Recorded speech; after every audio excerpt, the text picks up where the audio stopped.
It's the Week 8 Sunday six-pack, some home dogs this week. We've got the New York Jets and Giants. Can they keep things rolling in the 2022 season? And might we start to see some separation in the NFC West, all four of those teams appearing? And, of course, our Thursday night football preview and a breaking NFL trade, Kadarius Toney to the Chiefs. All that coming up on today's Peacock and Williamson. NFL analyst Brian Peacock and former NFL scout Matt Williamson bring you expert NFL analysis every day in less than 30 minutes. Get an inside look into the NFL on the field and in the front office. With elite breakdowns, next-level analysis, and in-depth information only for the real NFL fans. This is Peacock and Williamson, and it starts now. Welcome to the Peacock and Williamson NFL Show. Brian Peacock and Matt Williamson at BD Peacock at Williamson NFL on Twitter. Say hi to us there. Drop something in the comments. Make sure you're hitting the thumbs up and subscribing to the podcast here. We appreciate you making Peacock and Williamson your first listen on the Locked On Podcast Network, your team every day. Today's episode of Peacock and Williamson is presented by Prize Picks. Prize Picks is daily fantasy made easy. Pick 2 to 5 players, and if they score more or less than their Prize Picks projection, you can win up to 10 times your money on your entry. First-time users can receive a 100% instant deposit match up to $100 with promo code Locked On. That's prizepicks.com, promo code Locked On. Here we go, six-pack for Week 8. I want to go all the way down to prime time to begin. And This is a game that I think is interesting because they're two recognizable franchises that should be shaping the way the 22 NFL season goes. But it's much less of a primetime feel because of how the Packers are playing right now. The 3-4 Packers at the 5-1 Bills. I do like this game in primetime, but when are we going to see those Packers wake up from their slumber? And I'm a little bit worried that they're going to run into a team that is just playing at about the highest level you can be playing right now in the NFL with the Buffalo Bills. Yeah, I don't think this is the week they wake up from their slumber, if they wake up at all in Green Bay. Primetime in Buffalo. Tables breaking left and right, coming off a bye, healthy, really in a good spot. I think this is a non-competitive game, and we see a very frustrated and upset Aaron Rodgers for the whole second half with his palms in the air, just saying, what are we doing? Because, I don't think Aaron Jones and A.J. Dillon, who's kind of an afterthought, can keep up with Diggs and Allen and company. I don't think this is close. Yeah, so you're not worried about the double-digit line here, the two-score line, 11.5 points. Is that what I'm seeing here for? I'm looking at 11, but 11, yeah, in okay. that neighborhood. So more than a touchdown and a field goal, Bills winning this one. That's hard for me. Still, I feel like I kind of want to take some points, but man, the Packers haven't shown that they're that team yet. But I still feel like it could be there. Unlike you apparently don't believe in them, but I believe a little bit more. I'm going to take the points on this. The Packers are going to keep it within 10, and I feel like that's not that much of a stretch. But man, I absolutely see the Bills at home blowing them out too. Maybe for the Packers, you're hoping that there's a little bit of a lull, pretty late on the East Coast, and they've had some time off, and maybe they, it takes them a half to get into game readiness, and then it's a little bit late. It's bedtime at that point. If Green Bay's defense was playing up to their, draft potential, the first-round picks everywhere, I would say maybe they can hang around. But their run defense is bad. Their assignments are off at times. They're not playing up to that potential. And I think this is a shootout. And, I don't know that Aaron Rodgers has the firepower to shoot out with anybody right now. So it's amazing to me. But I think this is kind of an easy pick. Double digits is hard to lay. Don't get me wrong. But I think the Bills are much better. Give me the Bills straight up. Give me the points with the Packers to keep it within 10. But, man, I've been impressed with the Bills' defense. The Von Miller addition has been huge. You get Tre'Davious White back, it looks like. That they're just about as healthy as you could be for those Buffalo Bills right now. And the weapons for Josh Allen on offense, too. They've been running the ball well. They've got guys who can catch the ball out of the backfield. We've seen a couple of flashes. Maybe we'll see some more of James Cook now in that offense. There's the rest of the receiving core after Stephon Diggs has stepped up, too, in some games here and there. Even the rookie Shakir, too. So, man, it's hard to root against, or it's hard to bet against the Buffalo Bills right now. But as we've seen in the NFL, these teams are closer than we expect a lot of times. So give me those points in those Packers. Let's go. Packers turning it around here in Week 8. And don't get blown out. That's turning it around. Right. Yeah. Turning around is losing by only 10. Quick note, coming off the bye, you mentioned Cook and Shakir, 2 rookies. I can see them trying to get those guys more incorporated, especially Cook. Poor guy fumbled his first touch as a pro, but it might be time to get him incorporated in the offense. And then another young guy I just wanted to shout out is Rousseau. I think you were really high on him last year, the first-round pick. He's come on like gangbusters for them, too. So they have some good young guys that are stepping up. Yeah, a lot of power players, power ends there for that Buffalo Bills team, too, which obviously helps against the run. And if they can give you a little push against the pass, obviously that's what really makes the difference in the NFL. And that Von Miller addition is just going to make everybody else better because you've got to pay attention to that guy coming off the edge. Yeah, he's had a huge ripple effect for the whole group. Absolutely. Let's check in on the NFC West here. All right. And part of our 6-pack is the Arizona Cardinals at the 5-1 Minnesota Vikings. So a couple of 5-1 teams here we're starting with the Bills and Vikings. So Vikings at home against the 3-4 Cardinals. This line, this is 3-4 at 5-1. This is only 3.5 point favorite rather than the Bills that are favored by 11. What do you see the difference here between these two teams? Because I like the Vikings just as much against the Cardinals as I do the Bills against the Packers. Yeah, I picked the Vikes to win this 27-23, not knowing the line, and the line's 3.5. So I guess I'm really close. But I think Minnesota is a noticeably better team. Another difficult place to play. 1 o'clock start for the Western team. I don't trust the stability really of the Cardinals organization, but I do think getting D-Hop back last week is massive, and they have 10 days to prepare for this. So I'm kind of counting on some late scores. Arizona's a notoriously slow starting team, and I think the Vikes are balanced and also rested. I think 3.5. The more I think about it, I might even think the spread should be higher than that. I mean, I have it as a 4-point game, but I have no problem laying 4.5 or 3.5. Yeah. I like the Vikings here, and I will give up those points. The Cardinals, the one saving grace, and you nailed it there. Seeing DeAndre Hopkins back changes things for Kyler Murray, and having that security blanket there. I do like the Vikings in this one by more than 4. So I'm cool with this line and betting on the home team. And I just think they're more complete. I just don't like what the Cardinals have on defense. Even if Kyler Murray and D-Hop are a problem the rest of the way, their own defense is a problem for them. So, and Cliff Kingsbury, the coaching is in question a little bit. Give me the Vikings here. I'm just not a believer right now in the Arizona Cardinals being more than, they're not a terrible team, but they're just that, hovering around 500 team. Yeah. I mean, you don't think you need our expert analysis for this, but this could be a Justin Jefferson 180-yard game, Yep. Yeah, absolutely. Put him in your DFS lineups, put him in your pay up for him. Yeah. Yeah. He would be one to pay up for this week for sure. More games to come in our 6-pack.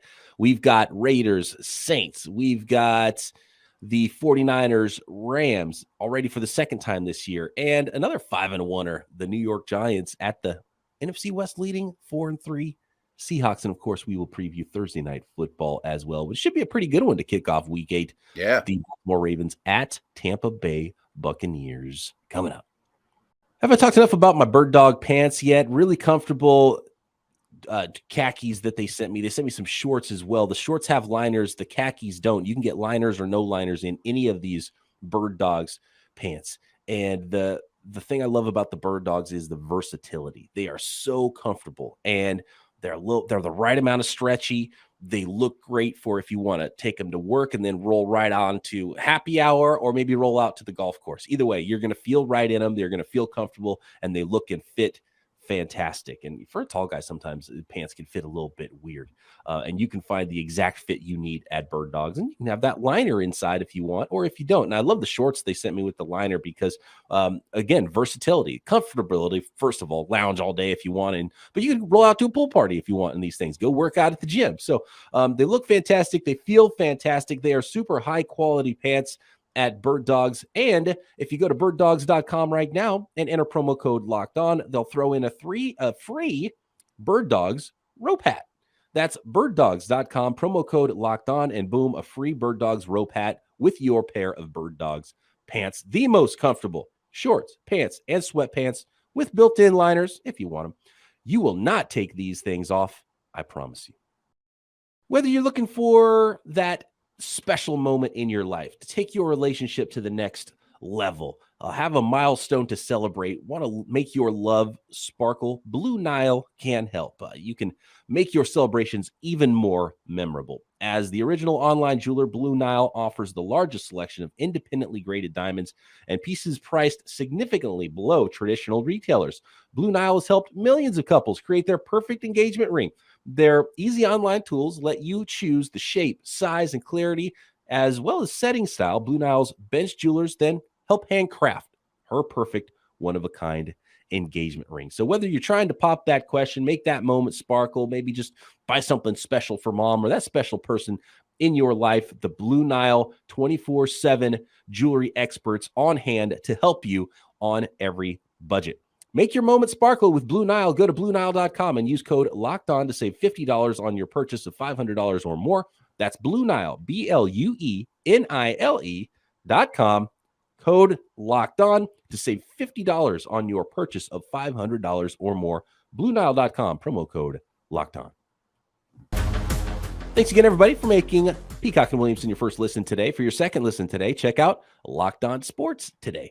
From the games that matter the most to the biggest stories in sports, go beyond the scoreboard and behind the scenes with local experts and insights only Locked On can provide. Locked On Sports Today, available on this app, YouTube, and wherever you get your podcasts. Moving along with our Sunday six-pack for Week 8, and we've got, where are we at? We've got the San Francisco 49ers at the Los Angeles Rams. And the 49ers on the road, but it's really kind of at home where they're favored by 1.5 points because they always make it Levi's Stadium South when they go to SoFi.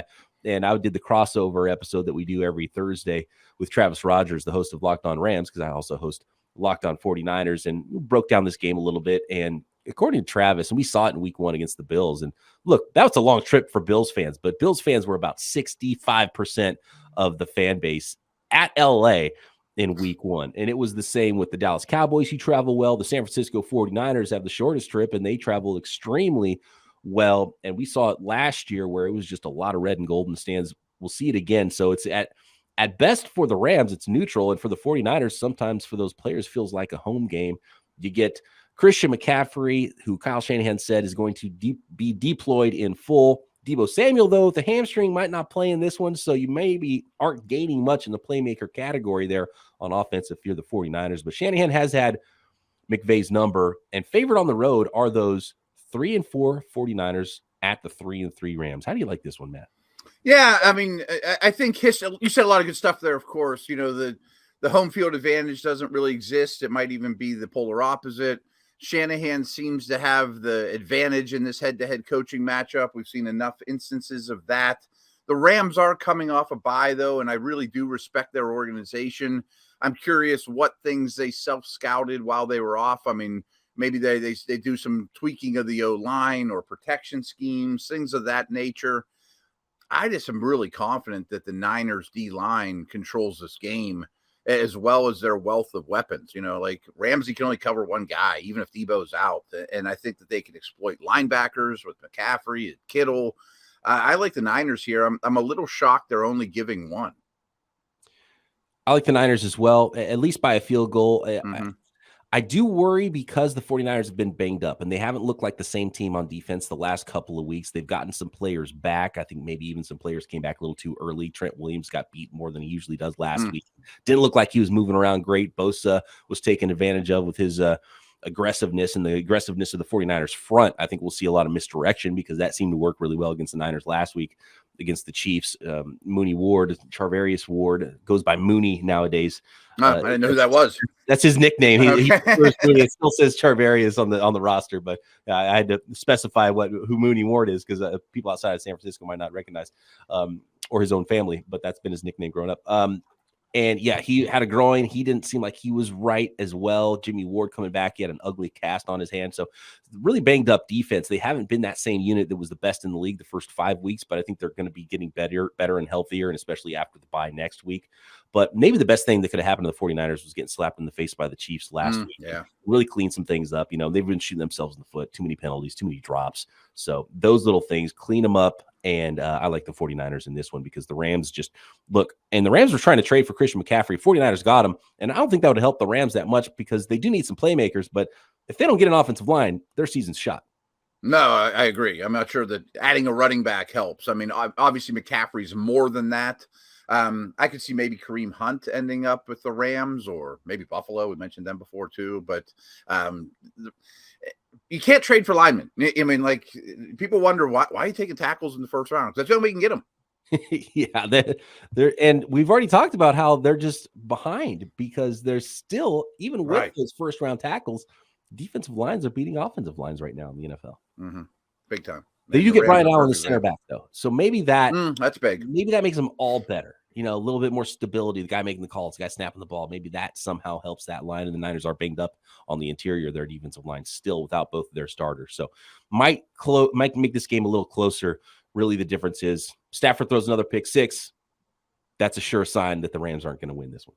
Oh, yeah. And I don't trust either quarterback all that much at the moment. They're both going to throw the ball to the other team. Does the other team right. catch it is kind of the question with quarterbacks, the way things have gone for sure. Okay, Matt and I both like the 49ers in that one. Let's finish I thought they should be favored by like 4.5, not 1. Yeah, by a little more. I think the injuries probably slow that down, especially with the way they looked. And last week was coming off a bye. Yeah. The New York Giants at 5. Excuse me, I keep saying 5-1, 6-1 for the New York Giants at the 4-3 Seattle Seahawks here. The Seahawks in first place in the West. These are two interesting teams because I feel like they're both going to turn into a pumpkin, but they're playing each other, so they can't both turn into a pumpkin at the same time this week. The Giants keep winning all these really close games, but even at 6-1, they are underdogs to the Seattle Seahawks, who are favored by 3 in this one. Yeah, I definitely feel like I'm disrespecting the Giants, but I'm picking Seattle to win this one 28-23. I do respect what the Giants have done. Their coaching staff has been tremendous, including Wink Martindale. I mean, he is an aggressive, attacking defensive coordinator that isn't bashful about blitzing over and over and over. I'm curious how Seattle's young line handles that. Not sure if we're going to have DK Metcalf in this game, but I still think it's going to be a pretty high-scoring game. Daniel Jones, to me, is real, but I still think Seattle wins. I just think they have such a home field advantage. Another thing to look for in this game, Tyler Lockett's about to pass up Doug Baldwin, maybe Darrell Jackson for Seahawks career to be. I think he's got an opportunity to be third in career receptions, yards, and touchdowns very soon. Okay. And that could happen in this game, especially if he's the full. Yeah, he's just been quietly so good for so long, right? Yeah. And he's going to have to be the number one if DK Metcalf's not there. And especially if DK's not there, that just adds another dimension or element or demelement, as I was about to say, to your offense, right? That teams have to worry about. Like when DK's not even targeted, you know that there's that dude who can run 4.3, 6'4", and he can blow by probably the guy that's over there for you. If he's not in there, I think that might hurt Geno Smith in this one. So I actually like the Giants, at least, and actually for the Locked On Podcast Network, when we do our official predictions here for certain games, I've got the Giants by 1 here. So I do like them to cover on the road, and they've been so good at winning those close games too. So for sure, I think it's going to be close within 3 points either way, but give me the Giants by 1 here on the road. Yeah, I would not put my hard-earned money on this one because I don't have a great feel for it. But the more I think it through, I think it's a big Barkley day. It's still more designed runs from Jones, quiet the crowd, and just be the more physical team in both trenches.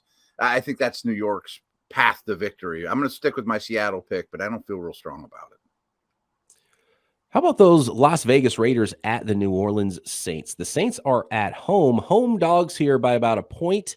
I don't feel strong about either one of these teams, but I feel like New Orleans, kind of a difficult place to play, and a team that's maybe underachieving that could turn things around.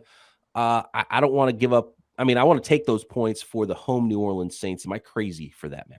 No, I don't have a great feel for this one either, but I do have the Raiders winning by a touchdown. I'm expecting points. I have it 30-23. So I would feel better about the over.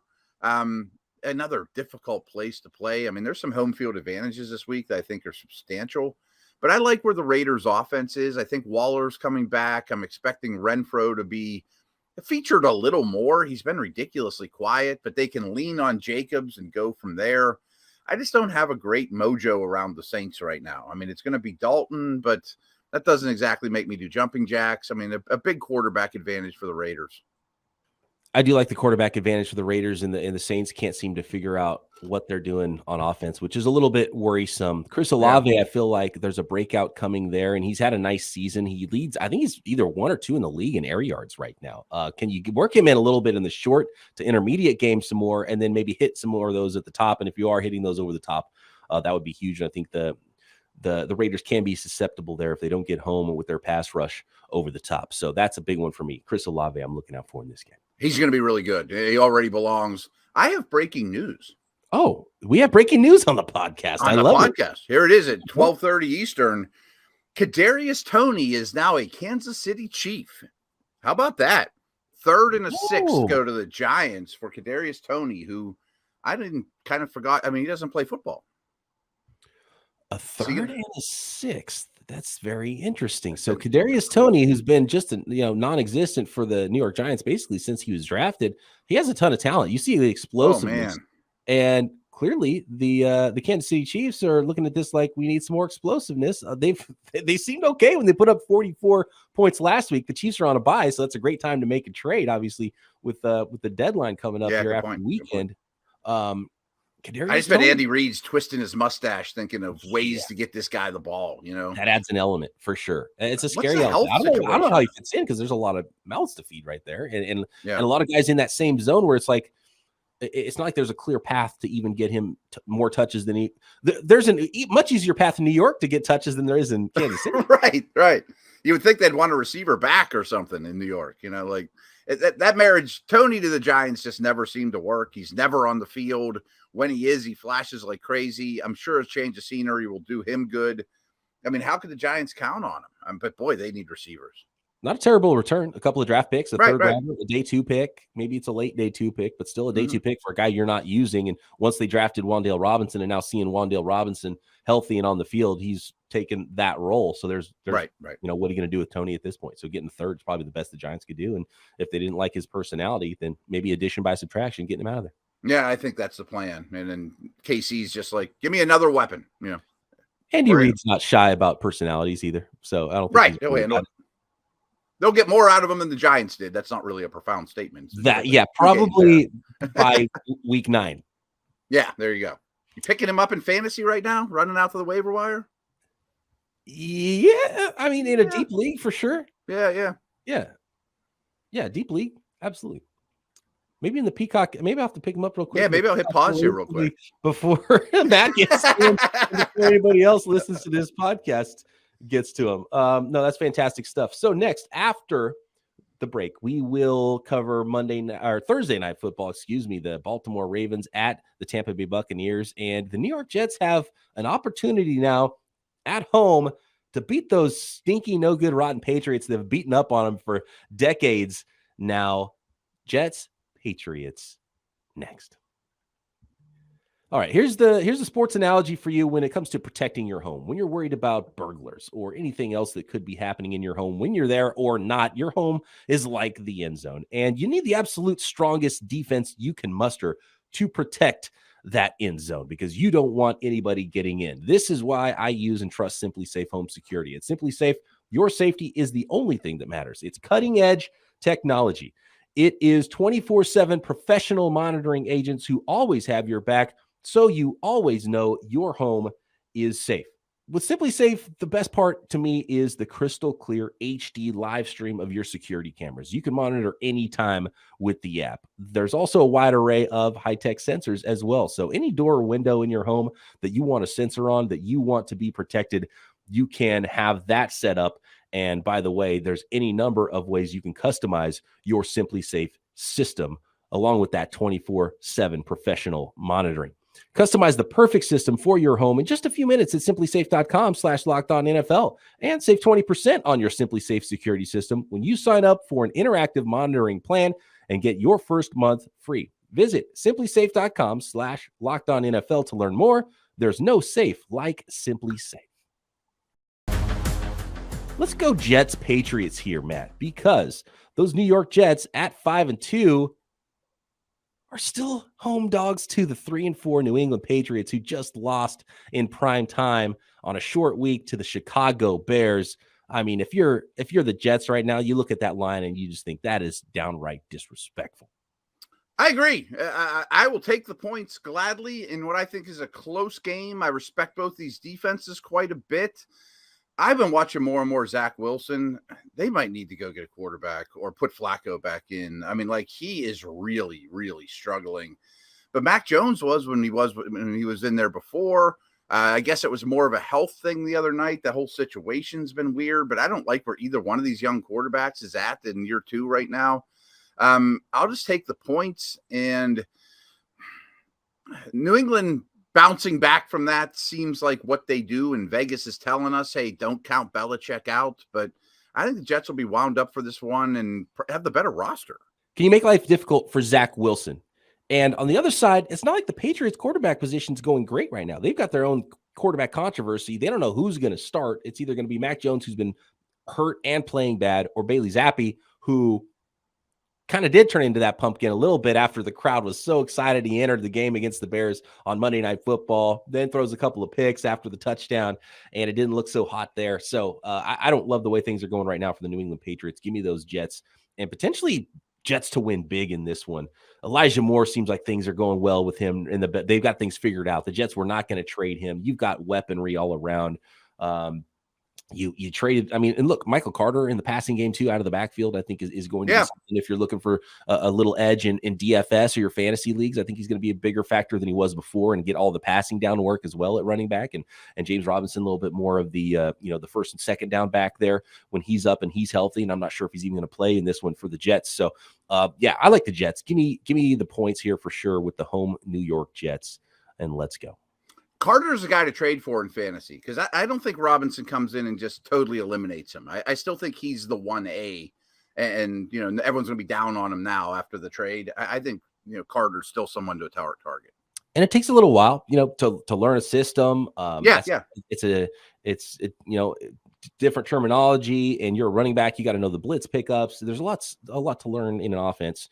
And so you can get on the field quickly if you're a running back, but he's for sure not going to take over the full load right away in the first week that he's traded there. And he's not even fully healthy right now either. So Thursday Night Football, who you got in this one, Matt? The Buccaneers have been about as disappointing as you could have expected the Bucs to be coming into the year. They are still favored by 2 points, though, at home at 3-4 against the visiting 4-3 Baltimore Ravens. Yeah, I mean, I harp on this. I'm sure people are tired of me saying it all the time. I mean, the road team on Thursday night is not a bet I like making, but this team's been around the block. I think Baltimore's noticeably better than Tampa Bay. I have them winning 30-24. If you're going to give me 2 points, that's what I'm looking at now. I know this line's changed a lot. I'll gladly take it. Justin Tucker could win this thing at the end. I mean, we've seen that a million times. I don't think Brady breaks out of his slumber, but there are some injury concerns on the Ravens side as well. I don't feel great about it. I'm looking forward to a good game with some star power in it, but I'm going to take the Birdies.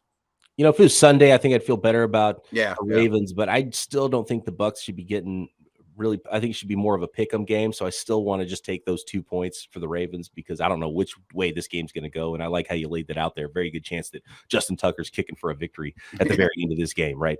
Which means it'll be close either way. And, Tom Brady on a short week, and that Buccaneers team's not going well. So a short week is probably not the amount of time they need to figure things out either. So, both these teams disappointing, both these teams trying to figure things out. I do like that Lamar has gotten some of his pass catchers back, but then now might not have Mark Andrews in this game, which hurts more. So, Stanley's banged up. And I wouldn't touch this one with my own hard-earned money, but reluctantly, I'm just going to take points and give me a Justin Tucker game. Okay. I think it should be a good one, though. I'm looking forward to it. Hopefully, because the Thursday nighters have been snoozers all season long, and to the point it was like, let's stop having Thursday night football. So let's have a good one here with the Bucs and the Ravens Thursday night. Thanks everybody for making Peacock and Williamson your first listen. We will be back tomorrow breaking down the rest of Week 8 and making our picks right here, Peacock and Williamson.